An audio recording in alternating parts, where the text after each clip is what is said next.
শুভ সকাল। আমি ডাক্তার পঙ্কজ। প্রতিদিনকার মতো একটি স্বাস্থ্য বার্তা নিয়ে আপনাদের মাঝে এসেছি। আজকে আমাদের টপিকসটি হলো আইবিএস, ইরিটেবল বাউল সিনড্রোম। প্রথমে আমরা জানবো ইরিটেবল বাউল সিনড্রোম আসলে কি। এটা খুব এটা এটা অনেক আমাদের দেশে বেশি ইরিটেবল বাউল সিনড্রোমের রোগী অনেক বেশি আমরা পেয়ে থাকি আমাদের চেম্বারে। আসলে আমরা জানবো যে ইরিটেবল বাউল সিনড্রোম কি। ইরিটেবল বাউল সিনড্রোম হলো এক ধরনের ফাংশনাল ডিসঅর্ডার।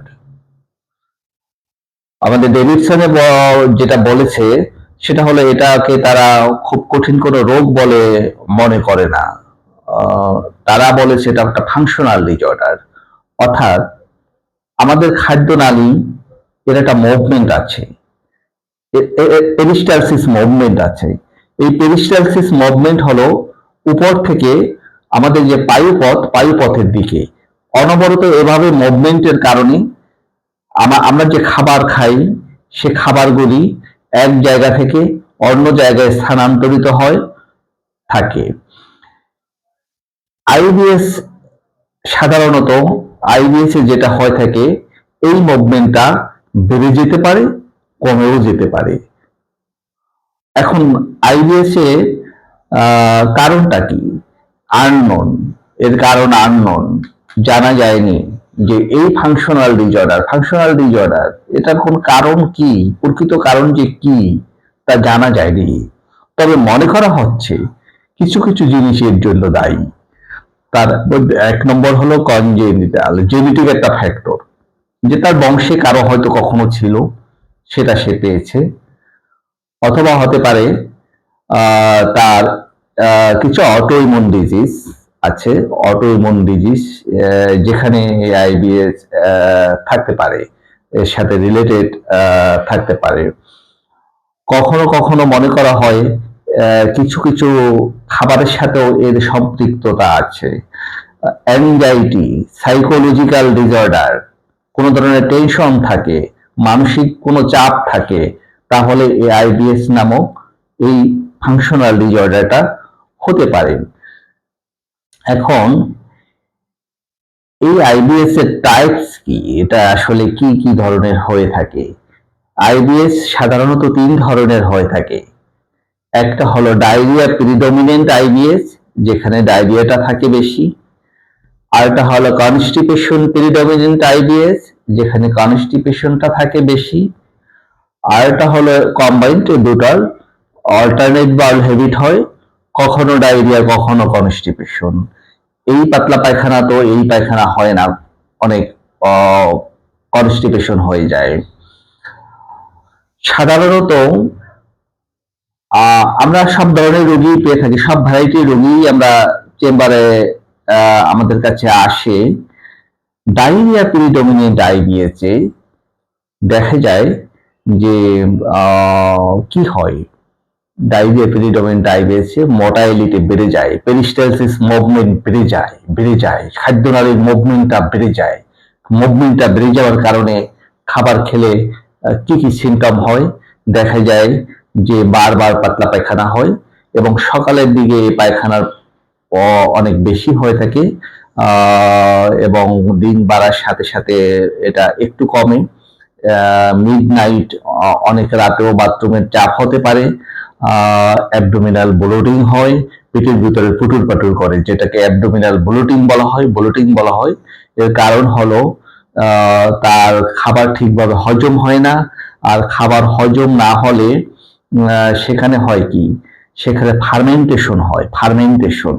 খাবার হজম না হলে যে পার্শিয়ালি ডাইজেস্টেড যে ফুড পার্টিকলস গুলি থাকে সেখানে ফার্মেন্টেশন হয়, ব্যাকটেরিয়াল দ্বারা ফার্মেন্টেশন হয়। ব্যাকটেরিয়া দ্বারা ফার্মেন্টেশন হলে ওখানে প্রচুর পরিমাণে গ্যাস তৈরি হয়। এই জন্য তাদের গ্যাস হয়, অনেক প্রচুর পরিমাণে গ্যাস তৈরি হয়ে থাকে। বিশেষ করে আমাদের যে লার্জ ইন্টেস্টাইনের ভিতরে ব্যাকটেরিয়াল ফার্মেন্টেশনে প্রচুর পরিমাণে গ্যাস বের হয় এবং গ্যাস পাস হওয়ার পরে রোগী কিছুটা কমফর্ট ফিল করে, রোগীর প্রচুর পেটে ব্যথা হয় এবং গ্যাস পাস করার পরে পেটে ব্যথাটা একটু কমে। আর একটা আছে কনস্টিপেশন পেরিডমিনেন্ট। কনস্টিপেশন পেরিডমিনেন্ট আইবিএস হলো যে আইবিএস এ এই খাদ্যনালীর মুভমেন্টটা কমে যায়, এই যে অ্যানাসওয়ার্ট মুভমেন্ট, এই মুভমেন্টটা কমে যায় এবং সেক্ষেত্রে তাদের পায়খানা পাতলা হয় না, অনেক শক্ত হয়ে যায় এবং পায়খানা শক্ত হওয়ার কারণে 2 দিন হয় না, 3 দিন 4 দিনও বাথরুম তাদের হয় না এবং না হওয়ার কারণে তাদের পেটে ব্যথা হতে পারে, তাদেরও পেটে গ্যাস হতে পারে, ব্লিডিং হতে পারে, এগুলি হতে পারে। এবং যেটা কম্বাইন্ড সেটার ভিতরে হয় অল্টারনেট বাউল হ্যাবিট। অল্টারনেট বাউল হ্যাবিট, তো এই ডায়রিয়া কদিন থাকে পেটে, বাথরুম খুব পাতলা হয়ে থাকে, আবার কদিন পর দেখা যায় এটা শক্ত হয়, অথবা দিনের ভিতরই সকালে হয়তো দেখা গেল খুব পাতলা হয়েছে, আবার সন্ধ্যার বেলায় দেখা গেল একেবারে শক্ত, একেবারে বাথরুম করতে পারছে না, এরকম হয়ে গেল। এটা হলো combined form of IBS. IBS এর চিকিৎসা কি? আইবিএস এ আমরা যেটা দেখি, রোগীরা আমাদের কাছে আসে সাধারণত অ্যান্টিবায়োটিক খেয়ে। আমরা জানি যে আমাদের খাদ্যনালীর ভিতর এক ধরনের ফ্লোরা থাকে, ব্যাকটেরিয়াল ফ্লোরা, অর্থাৎ উপকারী ব্যাকটেরিয়া থাকে, যে উপকারী ব্যাকটেরিয়াগুলি ভিটামিন সিনথেসিস করে থাকে। এখন আইবিএস যদি আমাদের কাছে আসে যে খুব অ্যান্টিবায়োটিক খায়, তারা পেট খারাপ হয়েছে, ডায়রিয়া মনে করে, শুধু অ্যান্টিবায়োটিক খেতেই থাকে, কদিন পর পরই তারা সিপ্রোসিন খায়, জিম্যাক্স খায়, নানা ধরনের অ্যান্টিবায়োটিক খায়। আর অ্যান্টিবায়োটিক খাওয়ার কারণে তাদের এই সমস্যা আরো বাড়ে। কি কারণে বাড়ে? তাদের যে পেটের ভিতরে যে ফ্লোরা, যে ব্যাকটেরিয়াল ফ্লোরা, উপকারী ব্যাকটেরিয়া, যে আসলে ওখানকার পরিপাকতন্ত্রের স্বাস্থ্যটাকে নিয়ন্ত্রণ করে থাকে, সেই পরিপাকতন্ত্রের স্বাস্থ্যটা নিয়ন্ত্রিত থাকে না। কি কারণে নিয়ন্ত্রিত থাকে না? অ্যান্টিবায়োটিক খাওয়ার সময় অ্যান্টিবায়োটিক চিনে না কোনটা উপকারী ব্যাকটেরিয়া আর কোনটা ক্ষতিকারক ব্যাকটেরিয়া। কাজেই সে যখন ক্ষতিকারক ব্যাকটেরিয়া মারে, তখন সে উপকারী ব্যাকটেরিয়াকেও মেরে ফেলে। অর্থাৎ পেটের ভিতরে যে উপকারী ব্যাকটেরিয়া, এটা মারা যাওয়ার কারণে ওখানে দেখা যায় যে ওর হেলথটা নষ্ট হয়ে যায়, পেটের ভিতরের যে স্বাস্থ্যকর পরিবেশটা আছে সেই পরিবেশটা নষ্ট হয়ে যায় এবং এ কারণে ডায়রিয়া আরো বাড়ে। কাজে অ্যান্টিবায়োটিক দেওয়া যাবে না। এখানে আমরা যেটা দিয়ে থাকি সেটা হলো কিছু কিছু মোটাইলিটিটা কমাই দিতে পারে। ডায়রিয়া প্রিডমিনেন্ট যে আইবিএস, সেখানে আমরা মোটাইলিটিটা, গাট মুভমেন্টটা কমাই দিতে পারি। গাট মুভমেন্টটা কমিয়ে দেয় সাধারণত লোপেরামাইড নামীয় যে ওষুধ বাজারে যেমন পাওয়া যায়, ইমোটিল, এটা মোটাইলিটি কমায়, খাদ্যনালীর মুভমেন্ট কমায়। এটা যেমন ইনফেকশাস ডায়রিয়ায় দেওয়া যাবে না, ইমোটিল বা লোপেরামাইড, এটা ইনফেকশাস ডায়রিয়ায় দেওয়া যাবে না। ব্যাকটেরিয়াল ইনফেকশনে হয়েছে বা অন্য কোনো ইনফেকশন হয়েছে, সেখানে দেওয়া যাবে না, তাহলে সমস্যা আছে। কিন্তু আইবিএস, যেটা ডায়রিয়া প্রিডমিনেন্ট আইবিএস, এখানে লোপেরামাইড দেওয়া যাবে। গাট স্টেরিলাইজার দেই অনেক সময় আমরা দিয়ে থাকি, রিফ্যাক্সিমিন, অনেক সময় গাট স্টেরিলাইজার আমরা দিয়ে থাকি। এটা কোনো সিস্টেমিক কোনো অ্যান্টিবায়োটিক না, এটা গাট স্টেরিলাইজার। এছাড়া আমরা সাধারণত প্রোবায়োটিক দিয়ে থাকি, এখানে প্রোবায়োটিক খুব ভালো কাজ করে থাকে, প্রোবায়োটিক দিয়ে থাকি। যদি পেটে ব্যথা হয়, কিছু অ্যান্টিস্পাসমোটিক ওষুধ আছে, সেগুলি দেওয়া যেতে পারে।